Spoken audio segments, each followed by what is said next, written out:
Não teve um grande futebol, não teve um grande desempenho, mas sobrou raça, sobrou brio e sobrou determinação para o Santos em São Januário para bater o Vasco por 3-0. O Santos venceu o Vasco por 3-0 em São Januário e eu vou usar aqui, tá? Eu acho que essa vitória do Santos, se não for é uma das vitórias mais representativas do Santos nos últimos 5 anos. Porque esse jogo contra o Vasco, ele envolvia muita coisa, era um jogo de muitos ingredientes. Ambos os times brigando contra o rebaixamento, jogo de 6 pontos. O Santos e o Vasco vêm travando batalhas dentro do campo aí, principalmente depois do ano passado, em 2025, que o Vasco goleia o Santos no Morumbi por 6-0. Tem a rivalidade entre as duas torcidas que é muito grande, existe uma grande tensão entre as duas torcidas. O Neymar que arrasta uma rivalidade com o Thiago Mendes desde a época da França, lá com o PSG e Lyon. No primeiro turno da Vila, os dois se estranharam bastante, depois tiveram algumas declarações de ambas as partes, Thiago Mendes criticando o Neymar criticando o Thiago Mendes. Então era um jogo de muitos ingredientes, era um jogo de uma tensão muito grande, era um jogo de uma expectativa muito grande de ambas as torcidas. Só que eu queria começar destacando aqui o trabalho que a torcida jovem do Santos fez antes e durante a partida.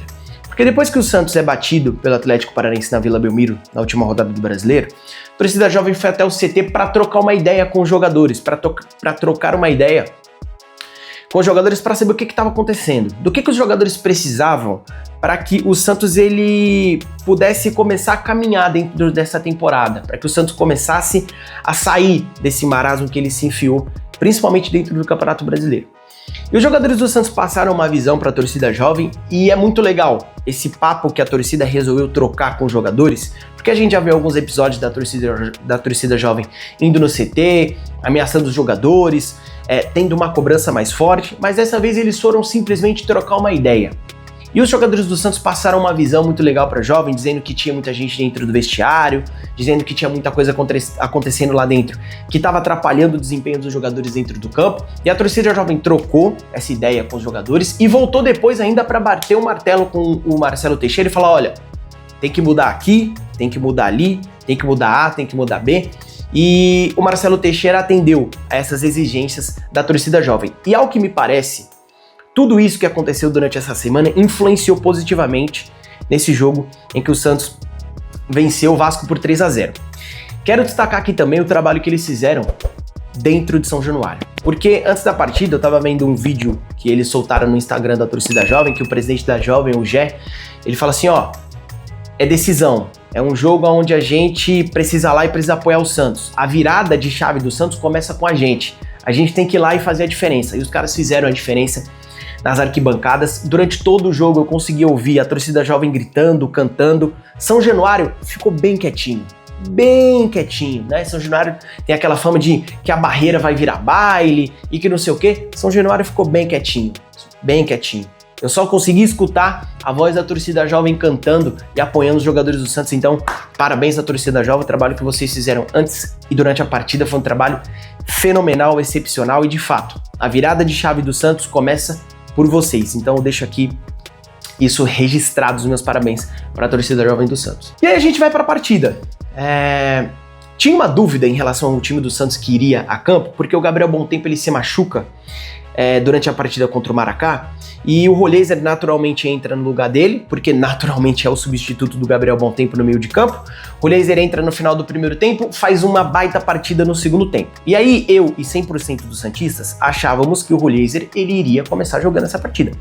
Só que o Cuca ele opta pelo Cabadeiro. E aí a gente sabe que optando pelo Cabadeiro, o Santos vai tentar apostar nos contra-ataques. Só que já ficou provado por A mais B de que esse time do Santos, ele não é um time de contra-ataque. Ele é um time de bola no pé, ele é um time de controle, ele é um time de posse. É um time que gosta de trocar passes curtos, gosta de aproximar os jogadores, justamente pela característica desses jogadores. A gente tem no elenco do Santos um jogador de contra-ataque, aliás, 2, o Cabadeiro e o Rony. E o Cuca aposta no Cabadeiro também por ele conseguir puxar os contra-ataques, por ele ser um jogador muito rápido, porque ele recompõe um pouco mais que o Roleiser. Inclusive tem essa preocupação em relação ao Roleiser, porque você tem o Gabigol, você tem o Neymar, que a gente sabe que são nulos na hora de voltar para marcar. Ainda dão o bote lá na frente, pressionam até mais ou menos o meio de campo, mas do meio para trás eles não voltam. para defender. E o Rollheiser, jogando com o Neymar e o Gabigol, teria que ser esse cara que voltaria para recompor, como o Gabriel Bontempo faz jogando pela direita. E ele não tem esse cacuete. Então eu creio que o Cuca também coloca o Cabadeiro pelo lado do campo, no lugar do Gabriel Bontempo, para ajudar na recomposição. Com isso, o Santos foi com o Gabriel Brazão, Igor Vinícius na direita, que fez uma partidaça do Igor Vinícius, principalmente na fase defensiva, e a gente cobra muito o Igor Vinícius aqui, dizendo que ele é um lateral que sobe muito para atacar, sobe muito para apoiar, e na hora de defender ele acaba deixando muitos espaços, e ele voltou muito bem dessa lesão, fez uma partidaça. A dupla de zaga do Santos foi a mesma do jogo contra o Maracá, que fez uma partida ruim, mas essa partida contra o Vasco, do Ilharão e do Luan Pérez, foi uma partidaça. O sistema defensivo do Santos hoje foi muito bem, tanto por cima quanto por baixo. O Santos não sofreu na parte defensiva. Na esquerda, o Escobar, que não vem comprometendo há muito tempo, tá? Eu sou um crítico do Escobar aqui. Eu sempre falo muito do Escobar negativamente, mas ele já não vem comprometendo há muito tempo. O lado esquerdo do Santos, defensivo, já foi uma preocupação. Hoje, já não é mais. Dupla de volantes, João Schmidt e Christian Oliva do lado direito. O Barreal do lado esquerdo, o Cabadeiro, o Neymar no papel, jogando um pouco mais centralizado com o Gabigol lá na frente. Mas a gente sabe que na prática o Neymar fez o segundo atacante e o Cabadeiro e o Barreal voltavam para recompor um pouco mais uma linha de 4 no meio de campo. E o primeiro tempo do Santos foi um primeiro tempo desastroso.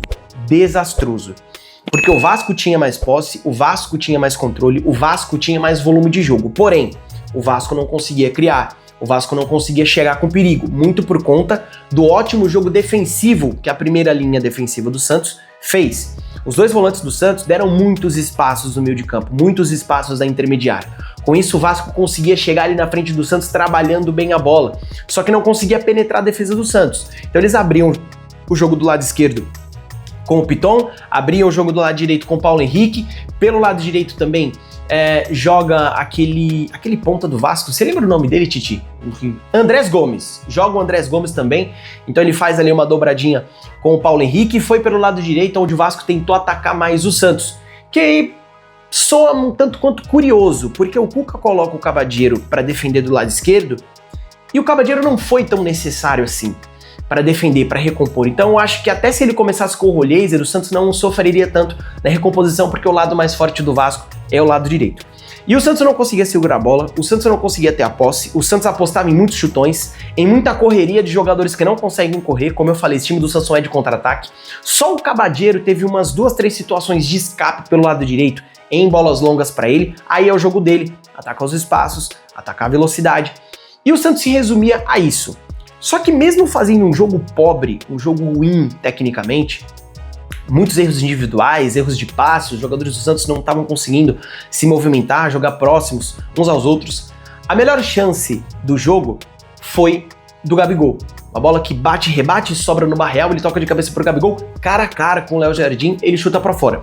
Time que luta contra o rebaixamento, time que tá nessa situação, não pode se dar ao luxo de perder o gol que o Gabigol perdeu. Não pode em hipótese alguma. Você tem que marcar, você tem que fazer. Depois disso, o Santos continuou muito mal da partida, mas mesmo assim o Cabadeiro colocou uma bola na trave e parecia que o script do jogo seria o mesmo. Porque a gente sabe o roteiro do Santos nessa temporada. Joga, joga, joga. Cria, cria, cria, não faz, acaba tomando, perde o gol ou leva o empate. E levava a crer que isso iria acontecer no segundo tempo, porque o primeiro tempo do Santos foi muito ruim. Só que o segundo tempo do Santos foi um segundo tempo de um time aguerrido, de um time brigador, de um time lutador. O Cuca ele volta com o mesmo time, só que a atmosfera do time do Santos ela mudou. Mudou porque o Santos continuou jogando mal, só que a gente viu um time mais postado, um time que brigava mais, um time que corria mais, e isso também passa por aquela conversa que a torcida jovem teve com o Santos que eu falei no início do vídeo. Porque o Neymar, na pré-eleição contra o Maracá, ele diz que alguns membros da torcida jovem do Santos falaram o seguinte, que parecia que o Santos não era um time dentro de campo, parecia que os jogadores não corriam um pelo outro, parecia que cada um estava brigando apenas pelo seu, não pelo todo, não pelo conjunto, de que quando o Santos fazia gol, o jogador que fez o gol, comemorava ali sozinho, os jogadores não vinham abraçar, não tinha aquele sentimento de unidade, sabe? Não tinha aquele sentimento coletivo. E o Santos foi muito coletivo, muito brigador, muito batalhador no segundo tempo. Deu pra ver esse time do Santos com garra, com determinação. E aí o Santos volta com o mesmo time, com os mesmos problemas, ainda apostando na velocidade, com um buraco no meio de campo. O Santos tinha um buraco no meio de campo, porque o Christian Oliva e o Arão jogou na zaga, o Christian Oliva e o João Schmidt, eles desciam para ficar à frente da zaga do Santos. O Cabadeiro abria por um lado, o Barreal por outro, e ficava um buraco no meio de campo do Santos. O meio de campo do Santos, em determinado momento do jogo, antes da entrada do Rohleder, foi um queijo suíço. Aí o Cuca resolve mudar. Aí o Cuca faz algumas mudanças. O Cuca saca o Barreal, que fez um jogo muito ruim. Há muito tempo eu não vi o Barreal jogando tão mal com a camisa do Santos. Coloca o Rony pelo lado do Barreal, ali o lado esquerdo. Ele saca o Christian Oliva, que fez um jogo ruim também, abaixo dos jogos que ele vinha fazendo e cansou. Colocou o Gustavinho voltou muito bem também. Certamente, com facilidade, vai ser titular desse time do Santos. E a grande mudança do Cuca erra pra mim na escalação dele, tá? Só que a grande mudança do Cuca, e ele fez certo, foi ter colocado o Rohleder para jogo no lugar do Cabadeiro, porque o Rohleder ele entra pelo lado, só que ele cai pro meio, porque é característica do Rohleder fazer isso. Dito e feito, a primeira bola que o Rohleder ele pega na partida, ele tabela com o Neymar e vai no fundo. Já deu para perceber ali uma mudança de jogadores que se procuram dentro do campo, jogadores que procuram fazer 1-2, toques curtos, rápidos, enfim. E quando a bola cai no Rohleder, ele é um jogador diferente. Ele é um jogador que consegue pensar um pouco mais à frente, ele é um jogador que tem um passe apurado, e por falar em passe apurado, ele encontrou um baita passe pro Gabigol, cara a cara com o Léo Jardim, perdeu a primeira, não perdeu a segunda, 1-0 Santos. Depois disso, o Cuca já estava preparando uma mudança. O Cuca ia colocar o Tassiano no lugar do Gabigol. Não para jogar de centroavante, mas para fechar o lado direito, porque o Santos ainda continuava muito exposto. O Vasco tinha muita liberdade para tocar a bola no meio de campo, para chegar com liberdade ali na intermediária do Santos. E quando o Cuca faz esse movimento, o Cuca foi muito bem para mim, muito bem. Quando ele coloca o Tassiano, ele fecha o lado direito. Fechando o lado direito, o Vasco já não tinha mais como trabalhar, o Vasco já não tinha mais espaço, porque você também tinha um jogador de mais vitalidade no meio de campo, que era o Gustavinho. O Santos se fechou, o Vasco sentiu muito a partida e o Santos chegou ao 2-0 com o Ilharão. Engraçado porque depois do jogo contra o Maracá, em que o Ilharão faz o segundo gol, eu falei, bom, o Ilharão não fazia gol desde 2024, fez esse gol agora. Espero que esse gol do Arão sirva como uma virada de chave não só para ele, mas para o time do Santos também. Dito e feito, o Arão fez o 2-0. O Santos continuou bem na partida, se fechando muito bem, bem postado defensivamente. O Vasco já não conseguia criar mais nada. O técnico do Vasco fez várias mudanças que não funcionaram, ao contrário das mudanças do Cuca, que funcionaram muito bem. E o Santos chegou ao terceiro gol, depois da batida de falta do Neymar. O Léo Jardim, ele espalma para frente, o Luan Pérez estava lá para completar. A dupla de zaga do Santos fazendo gols, né? Coroando o bom jogo defensivo que o Luan Pérez e o Ilharão fizeram. Santos fez 3-0 e o detalhe é, o Neymar, mais uma vez, ele não fez uma partida tão... Mais uma vez não, porque a última partida dele foi boa. Mas ele não fez uma partida tão boa tecnicamente. O que eu pude perceber do Neymar, os detalhes, é que o Neymar, ele continuou soltando a bola muito rápido. E eu gosto de ver o Neymar jogando assim, tocando a bola rápido, se movimentando. O jogo do Neymar foi muito participativo também na recomposição, porque, como eu falei, o Neymar e o Gabigol, eles voltam somente até o meio campo. Só que o Neymar, ele, ao que parece, ele tá numa missão com o Santos. Ele quer fazer o Santos ser campeão de alguma coisa esse ano, ele quer salvar o Santos do rebaixamento, ele tá correndo muito, ele tá se doando muito, se dedicando muito. E é nítido que o Neymar, ele tá muito bem fisicamente, o Neymar tá bem tecnicamente, e acima de tudo, o Neymar, ele parece que tá mais calmo, mais tranquilo, mais relaxado. E a postura que o Neymar teve nesse jogo contra o Vasco, ela tem que ser exaltada. Porque quando o Neymar faz alguma coisa, quando surge uma polêmica com o nome do Neymar, a mídia explode com o nome do Neymar. A mídia explode com o que aconteceu com o Neymar, visto que aconteceu lá na partida contra o Remo. Ficaram uns 2-3 dias falando das provocações que o Neymar fez, aliás, que o Neymar retribuiu para os jogadores do Remo. Então a gente que cobre o Santos, a gente que fala do Santos, tem que destacar sim a postura que o Neymar teve nesse jogo. Porque antes da bola rolar, na hora que os jogadores se perfilam ali para um cumprimentar o outro, o Neymar, ele deu a mão pro Thiago Mendes. O Thiago Mendes não quis cumprimentar o Neymar. E o Thiago Mendes é capitão do Vasco. E aí eu deixo a questão aqui, eu deixo o questionamento. Isso é atitude de um capitão? É isso que um capitão de um time do tamanho do Vasco faz? Eu acho que não. Então o comportamento do Thiago Mendes foi muito ruim. Eu quero saber se a mídia vai falar isso que o Thiago Mendes fez em relação ao Neymar. E o comportamento do Neymar dentro de campo foi muito bom, muito bom. Se portou como capitão, se portou como líder, um cara que tá ali para levar o Santos à frente. É bem legal ver isso que tá acontecendo com o Neymar mais leve, mais tranquilo, mais solto. Não fez uma partida brilhante tecnicamente, não fez gol, não deu assistência, mas participou dos 2 gols. Foi ele que cobrou a falta do gol do Arão, foi ele que bateu a falta do gol do Luan Pérez. E o detalhe de ambos os gols, aliás, dos 3 gols. Todos os jogadores do Santos foram comemorar. Não sei se foi o 2º gol, o 3º gol. O Cuca saiu de onde ele tava pra ir lá abraçar os caras, pra ir lá comemorar com os caras. Então dá pra ver que esse time do Santos tá fechado. Dá pra ver que esses caras, eles vão começar a correr um pelo outro.